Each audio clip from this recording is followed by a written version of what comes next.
Hello friends, नमस्कार।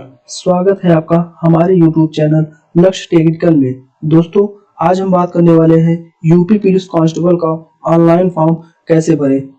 दोस्तों, इसकी डेट है 31 दिसंबर 2025 से स्टार्ट है और लास्ट डेट 30 जनवरी 2026 है, जिसमें जनरल, ईडब्ल्यूएस और ओबीसी कैंडिडेट के लिए 500 रुपया फीस रखा हुआ है और एससी एसटी के लिए 400 रुपया फीस रखा हुआ है। दोस्तों, इसकी टोटल पोस्ट 32,679 पदों पर वैकेंसी निकाली गई है, जिसमें जनरल के लिए 13,093 पोस्ट है और ईडब्ल्यूएस के लिए 3264 पोस्ट है, ओबीसी कैंडिडेट के लिए 8,818 पोस्ट है, एससी कैंडिडेट के लिए 6857 पोस्ट है, एसटी के लिए 647 पोस्ट है। तो दोस्तों, आवेदन करने के लिए आपको ऑनलाइन अप्लाई वाले लिंक पर क्लिक करना होगा। इसका लिंक मैं आपको वीडियो के डिस्क्रिप्शन में दे दूंगा। तो चलिए शुरू करते हैं। दोस्तों, जैसे ही आप लोग ऑफलाइन ऑनलाइन पर क्लिक करेंगे, वैसे ही आपको आपके सामने पेज ओपन होगा, इस तरह का ओपन होगा। तो जो भी कैंडिडेट नए हैं उनको सबसे पहले रजिस्टर करना होगा। जो भी कैंडिडेट अगर एक बार रजिस्टर किए हुए हैं तो उनको लॉगिन अकाउंट पे क्लिक करके उनको लॉगिन करना होगा। तो रजिस्टर हियर पे जो भी नए कैंडिडेट हैं उनको रजिस्टर हियर पे क्लिक करके उनको नया रजिस्ट्रेशन करना होगा। तो रजिस्टर पे क्लिक करके वो अपना ईमेल आईडी डालेंगे। जैसे मैं अपना ईमेल आईडी डाल देता हूँ। अपना ईमेल आईडी डालने के बाद जनरेट ईमेल ओटीपी पे क्लिक करेंगे। आपके ईमेल आईडी पे एक ओटीपी सेंड कर दिया जाएगा। उसके बाद आप अपना मोबाइल नंबर यहाँ पे डालेंगे। जनरेट मोबाइल ओटीपी पे क्लिक करेंगे। मोबाइल का ओटीपी फिल करने के बाद आपके मोबाइल नंबर पर और ईमेल आईडी पर ओटीपी सेंड कर दिया जाता है। ओटीपी आप यहाँ डालेंगे। उसके बाद वेरीफाई एंड प्रोसीड पे क्लिक करेंगे। उसके बाद आपके सामने यहाँ पे आप डिक्लेरेशन देंगे। उसके बाद एक या तो आप वेरिफिकेशन थ्रू आधार पे ऊपर क्लिक करिए या तो वेरिफिकेशन थ्रू डिजी लॉकर पे क्लिक करिए। जैसे मैं कि अपना वेरिफिकेशन थ्रू आधार के क्लिक करता हूँ। उसके बाद आप अपना आधार नंबर यहाँ पर डालेंगे।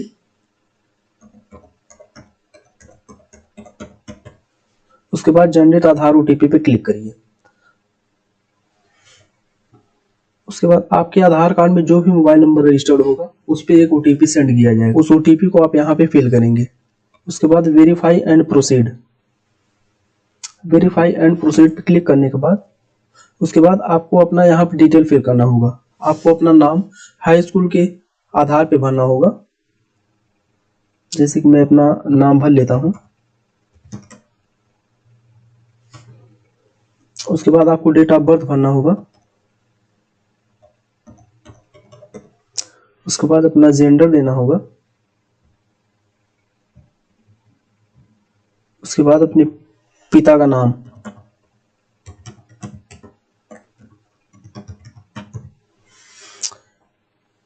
ये डिटेल फिल करने के बाद प्रोसीड पे क्लिक करना होगा।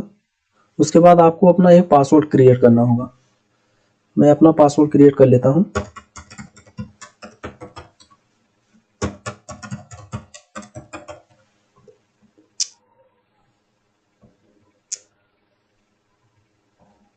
पासवर्ड क्रिएट करें, प्रीव्यू एंड क्रिएट अकाउंट।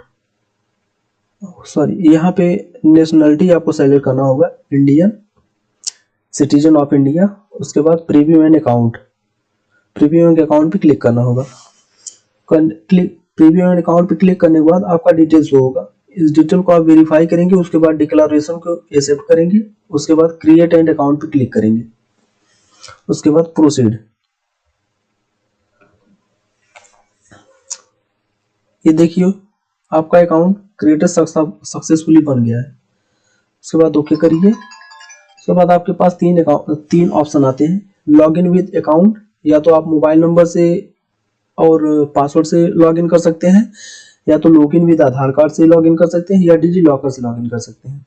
मुझे लॉगिन विद अकाउंट से लॉगिन करना है, तो मैं इस पर क्लिक करूंगा। उसके बाद अपना मोबाइल नंबर और पासवर्ड डालूंगा। मोबाइल नंबर या ईमेल आईडी और पासवर्ड फिल करना होगा। इसे मैं अपना डाल देता हूँ। उसके बाद पासवर्ड आपको डालना होगा। उसके बाद लॉगिन पे क्लिक करना। उसके बाद या तो आप मोबाइल पे ओटीपी ले लीजिए या तो ईमेल पे ओटीपी ले लीजिए।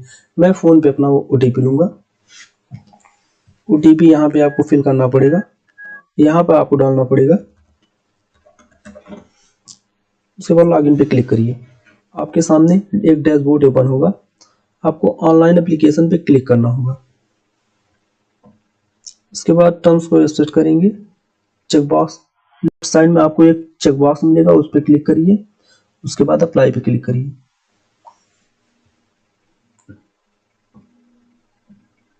आपको यहाँ अपने माता का नाम डालना है, जो भी आपकी माता का नाम है।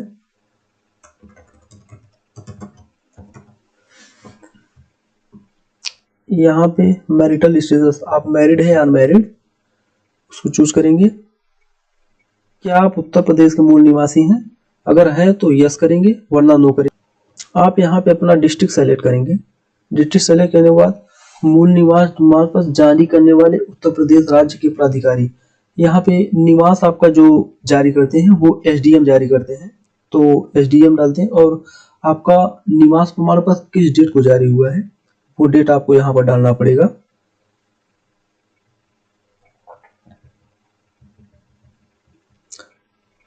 डेट डालने के बाद आपको यहाँ पे आपको उसका आवेदन संख्या डालना पड़ेगा। आवेदन संख्या डाल दीजिए। उसके बाद यहाँ पे उसका सर्टिफिकेट नंबर डालना पड़ेगा। आपकी कैटेगरी क्या है, कैटेगरी दिखाएंगे। आपका श्रेणी प्रमाण पत्र जारी करने वाला जिले का नाम अपना डालेंगे। यहाँ पे जाति जो जारी करते हैं उनका नाम डालना पड़ेगा।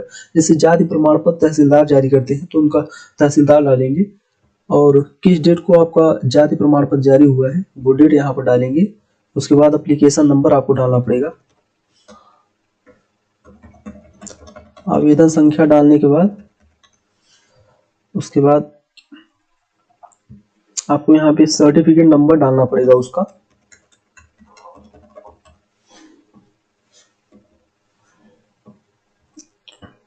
ये मैं आपको सैंपल के तौर पे बता रहा हूँ, आपका जो डिटेल है वो आप अपना डालेंगे। उसके बाद आपको अपना स्टेट सेलेक्ट करना होगा, सेलेक्ट डालिए। उसके बाद जिला, उसके बाद एड्रेस।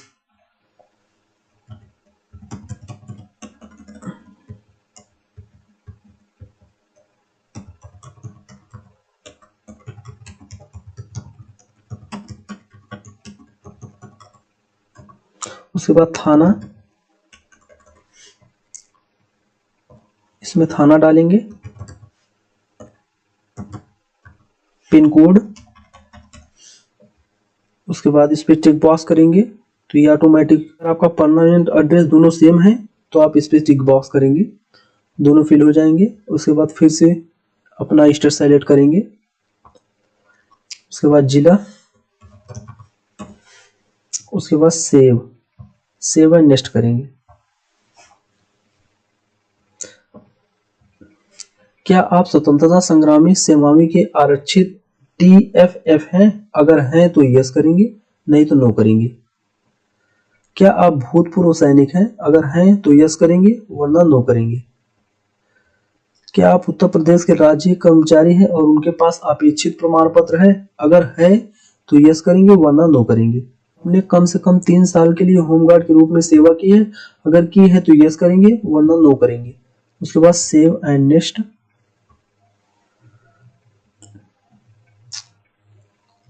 उसके बाद आपको यहाँ पे अपनी क्वालिफिकेशन डिटेल ऐड करनी होगी। तो आपको बोर्ड सेलेक्ट करना होगा। उत्तीर्ण करने का माह एवं वर्ष आपको डालना पड़ेगा।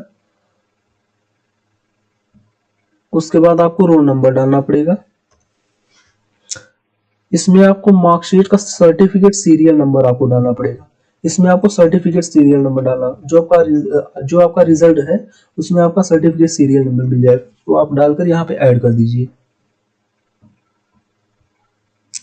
उसके बाद राइट में इंटर का भी डिटेल आपको सेम फिल करना है। अपना बोर्ड सेलेक्ट करिए। आपका इंटर किस डेट को जारी हुआ है वो आपको डेट यहाँ पे दिखाना है। उसके बाद रोल नंबर आपको यहाँ पे डालना पड़ेगा। ये मैं आपको सैंपल के तौर पर बता रहा हूँ, आपका जो डेटा है वो आप अपना ऐड करेंगे। यहाँ पे आपको सर्टिफिकेट का सीरियल नंबर डालना पड़ेगा, उसके बाद ऐड करना होगा, उसके बाद नेक्स्ट कर दीजिए। उसके बाद आपको आपके पास डॉक्यूमेंट अपलोड करने का ऑप्शन आता है। यहाँ पर आपको जाति प्रमाण पत्र अपलोड करना पड़ेगा, फिर उसके बाद निवास प्रमाण पत्र अपलोड करना पड़ेगा, फिर 10th का सर्टिफिकेट आपको अपलोड करना पड़ेगा। 10th का सर्टिफिकेट अपलोड करना, फिर 10th का मार्कशीट अपलोड करना पड़ेगा। अगर जिसके पास सर्टिफिकेट और मार्कशीट नहीं है, जिसके पास सर्टिफिकेट और मार्कशीट एक ही है, तो अपना दोनों बॉक्स में एक ही सर्टिफिकेट अपना अपलोड करेंगे। उसके बाद इंटर का सर्टिफिकेट अपलोड करना पड़ेगा, उसके बाद इंटर का मार्कशीट अपलोड करना पड़ेगा। यहाँ पे क्लिक करिए, उसके बाद ब्राउज। साइज आपका 1 MB, मैक्सिमम साइज आपका 1 MB होना चाहिए। ब्राउज पे क्लिक करेंगे, जहां भी आपका डेटा पड़ा हुआ है आप उसको ओपन कर लेंगे। उसके बाद सेव, उसके बाद ओके करते ही आपका डॉक्यूमेंट अपलोड हो जाएगा। आपके डॉक्यूमेंट का डिटेल आप यहाँ से देख सकते हैं। इसे क्लिक करेंगे तो आपका डेटा सही अपलोड हुआ है कि नहीं ये आप चेक कर सकते हैं। उसके बाद आपको सेम उसी तरह से निवास प्रमाण पत्र आपको अपलोड करना पड़ेगा। जस्ट इस पे क्लिक करिए, ब्राउज, जहां आपका डेटा है आप वहां से उसको सेलेक्ट करिए, ओपन, सेव, ओके। उसके बाद आपको हाई स्कूल का सर्टिफिकेट यहाँ पे अपलोड करना पड़ेगा। उसके बाद हाई स्कूल का मार्कशीट अपलोड करना पड़ेगा। फिर इंटर का सर्टिफिकेट आपको अपलोड करना पड़ेगा। उसके बाद इंटर की मार्कशीट आपको अपलोड करना पड़ेगा। पास कैमरे का ऑप्शन आ जाएगा, आप कैमरे के बीच में लाइव फोटो करके कैप्चर पे क्लिक करेंगे, आपका फोटो कैप्चर हो जाएगा। याद रखिएगा, आपको लाइव फोटो जो अपलोड करना है वो आपको क्लियर वाइट बैकग्राउंड में करना है। और याद रखिए 5 से 20 KB के बीच होना चाहिए। उसके बाद सेव करेंगे, उसके बाद नेक्स्ट कर देंगे। सेव एंड नेक्स्ट जैसे ही पोस्ट पूछा जाएगा कि आप सबसे पहले कौन सा पोस्ट देना चाहते हैं, जैसे कांस्टेबल सिविल पुलिस है, female constable for female battalion है, जेल वार्डन है, तो आपको सबसे पहले जो भी आपको पोस्ट लेना है आप सबसे पहले उसको चूज करेंगे। आपको इससे बारी बारी से चूज करना है। आगे आइए, उसके बाद ये चेक बॉक्स पे क्लिक करिए, प्रमाण पत्र प्राप्त किया है, अगर किया है तो यस करके उसका सर्टिफिकेट अपलोड करेंगे। अगर नहीं किए हैं तो नो करिए सीधा। क्या आपने प्रादेशिक सेना में न्यूनतम 2 वर्षों तक सेवा की है, अगर की है तो यस करके उसकी डिटेल प्रोवाइड कराएंगे, वरना नो करेंगे। क्या आपने राष्ट्रीय कैडेट कोर के बी प्रमाण पत्र प्राप्त किया है, अगर किया है तो यहाँ पे यस करेंगे और उसका बी सर्टिफिकेट अपलोड करेंगे, अगर नहीं किए हैं तो नो करिए। आपको इन सभी को टिक बॉक्स करना पड़ेगा। मैं टिक बॉक्स कर लेता हूं।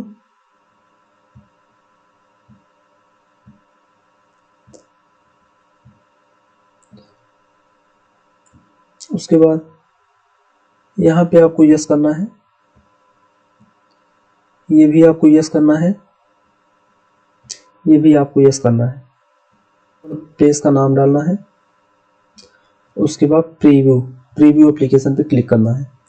चीज़ें चेक करेंगे, अगर आपको लगता है कि आपकी सारी डिटेल सही है, इसमें कोई है कि इसमें सारा डिटेल सही है, तो आप सबसे नीचे आएंगे, यहाँ पे एग्री करेंगे, उसके बाद सबमिट करेंगे तो आपका फॉर्म फाइनल सबमिट हो जाएगा। अब आपको 500 रुपए का पेमेंट करना पड़ेगा।